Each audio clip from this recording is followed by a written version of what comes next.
कमलेश प्रजापति का एनकाउंटर 22 अप्रैल 2021 को हुआ। विशेष बात ये है कि 21/4/2001 तक एनकाउंटर तक कमलेश सांडेराव वाले प्रकरणों में दोषी नहीं था और उसके विरुद्ध वहाँ पर पत्रावली में कोई भी साक्ष्य सबूत नहीं थे। और जैसे ही 9:30 बजे बाड़मेर में एनकाउंटर की खबर जाती है और भागदौड़ पाली में मचती है, पाली पुलिस में भागदौड़ होती है और पाली में सब भाई लोग एकत्रित होते हैं।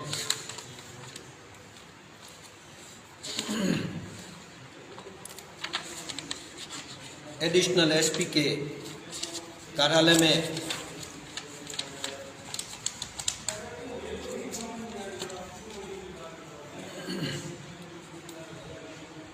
देसूरी के थानेदार सुरेश चौधरी, बाली के थानाधिकारी बलभद्र सिंह, बाली के सीओ हिमांशु जांगीड़, सुमेरपुर के डिप्टी श्री रजत बिश्नोई, सुमेरपुर डिप्टी के लीडर सुरेंद्र सिंह, सुमेरपुर के सीआई रविंद्र सिंह खींची और नाडोल में ड्यूटी पर से बुलाए जाते हैं कमल सिंह एएसआई, सांडेराव पुलिस थाना से थानेदार हमीर सिंह भाटी और एएसआई श्री रमेश कुमार, ये सभी एडिशनल एसपी साहब बाली के कार्यालय में रात्रि में एनकाउंटर वाली रात्रि में इकट्ठे होते हैं और वहाँ बैठ करके कमलेश से संबंधित पत्रावलियों को मंगाया जाता है और उस ऑफिस में वहीं पर कंप्यूटर और अपने निजी लैपटॉप से बैक डेट में कैश डायरियाँ काट करके और बैक डेट में कमल सिंह एएसआई के बयान दर्ज करते हैं कमलेश के विरुद्ध और साक्ष्य जुटाते हैं। इतने सारे अधिकारी जब एक जगह इकट्ठे होते हैं सांडेराव प्रकरण में, तो निश्चित तौर से कमलेश के विरुद्ध पुलिस द्वारा रची गई ये बहुत बड़ी षड्यंत्र वाली घटना है। और उस दिन वहाँ पर ये लोग इकट्ठे हुए, इस बात का साक्ष्य जुटाने के लिए हमने सीबीआई को आवेदन भी किया है और वहाँ पर उपस्थित लोगों के निजी फ़ोन, बेसिक फ़ोन और गोगई साहब अपने डीआईजी साहब के फ़ोन और एसपी साहब के फ़ोन और नेताओं के फ़ोन, सभी फ़ोन से कांटेक्ट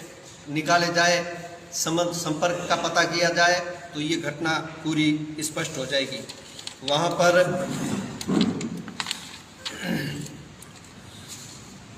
कमल सिंह जो नाडोल में है उसको बुला करके उसके बयान दर्ज किए जाते हैं और ये प्रकरण सांडेराव वाला जो दर्ज होता है उस समय जांच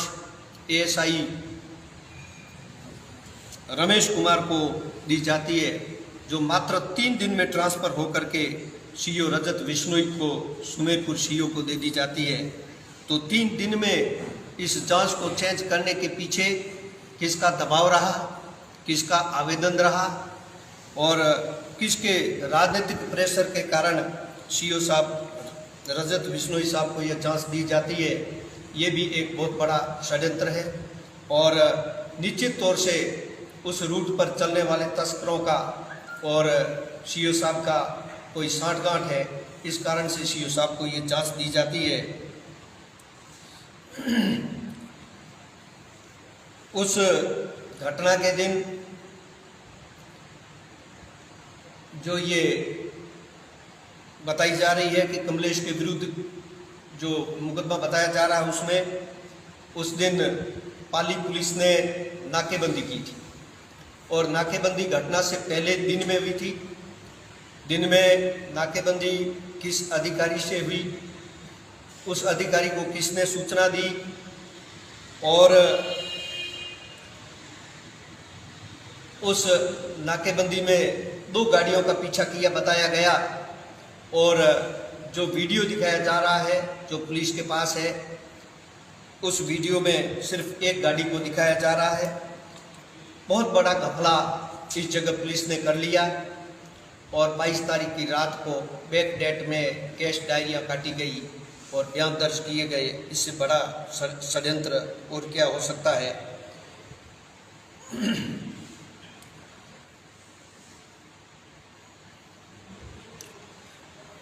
अगर ये बात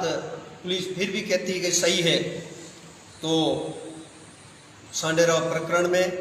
22/4/2021 से पहले कमल सिंह जो बयान दे रहा है, वो कभी बाड़मेर आया,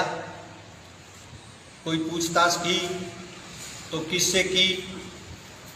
और कमलेश को वो कब से जानता है, जो स्वयं नशेड़ी है, अफीम का नशेड़ी है, और वो तस्करों से काफ़ी उसकी साठगांठ है, तो उसके किस किस से संपर्क है,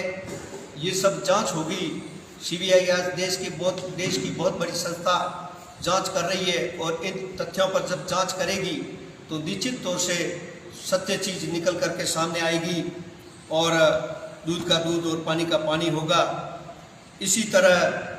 जो रजत बिश्नोई सीओ साहब, जिनको इस प्रकरण में मात्र 3 दिन में जांच दी जाती है, वो सीओ साहब 22 तारीख से पहले कब बाड़मेर आए और किन किन से पूछताछ की, इस संबंध में कोई कैश डायरिया कटी होगी,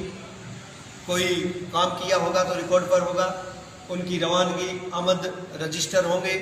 उन सब से अगर जांच की जाती है तो ये स्पष्ट हो जाएगा कि जो सांडेराव प्रकरण कमलेश के विरुद्ध किया गया है, वो राजनीतिक संरक्षण में पुलिस के आला अधिकारियों के निर्देश पर, जोधपुर रेंज के डीआईजी साहब के निर्देश पर और सभी लोगों मिल करके तैयार किया गया है। तब जाकर के ये कमलेश के विरुद्ध प्रकरण बना। वहाँ पर एडिशनल एसपी साहब बाली के ऑफिस के जो कंप्यूटर है, कंप्यूटर में जब कैश डायरी काटी जाती है तो उसका समय दर्ज होता है। उन कंप्यूटरों का और जिन लैपटॉपों से ये काटी गई है कैश डायरी और बयान दर्ज किए गए हैं, उनको जब्त करके उनकी जांच की जाए तो ये सारी चीज़ स्पष्ट हो जाएगी। ये एक प्रकरण है, ये सांडेराव और पाली पुलिस से संबंधित है, और घटना के तुरंत बाद रात भर वहाँ पर एकत्र होना, वहाँ के जो टावर है पाली के, जो नेटवर्क है उससे भी, और इन अधिकारियों के निजी फ़ोन से सब स्थिति स्पष्ट हो जाएगी, और ये एक जांच का विषय है। कमलेश की हत्या करने के बाद में उसको कानूनी रूप देने के लिए पुलिस अगर इतना गहरा षड्यंत्र करती है तो उस संबंध में जांच के लिए परिवार और हम संघर्ष समिति मांग करते हैं कि निष्पक्ष जांच हो, और इसके साथ जो भी हो उनकी सबकी पोल खुले और वो सब पकड़े जाए। निश्चित तौर से इसके पीछे बड़ा राजनीतिक संरक्षण नहीं होता तो ये घटना नहीं होती। हम पहले दिन से ही कह रहे हैं। और कमलेश प्रजापति के परिजनों ने जिला कलेक्टर को ज्ञापन दिया था, जिसमें आपने जो बाड़मेर के निवर्तमान कलेक्टर है विश्राम मीणा, उन पर आरोप लगाए थे कि वो आए थे। उनका एक बयान आया कि मैं यहाँ से गया, उसके बाद कभी बाड़मेर आया नहीं। उसका बयान आ गया, ठीक है, खत्म बात है, हमें कोई भी बात नहीं उसको। ओके, थैंक यू सर, धन्यवाद।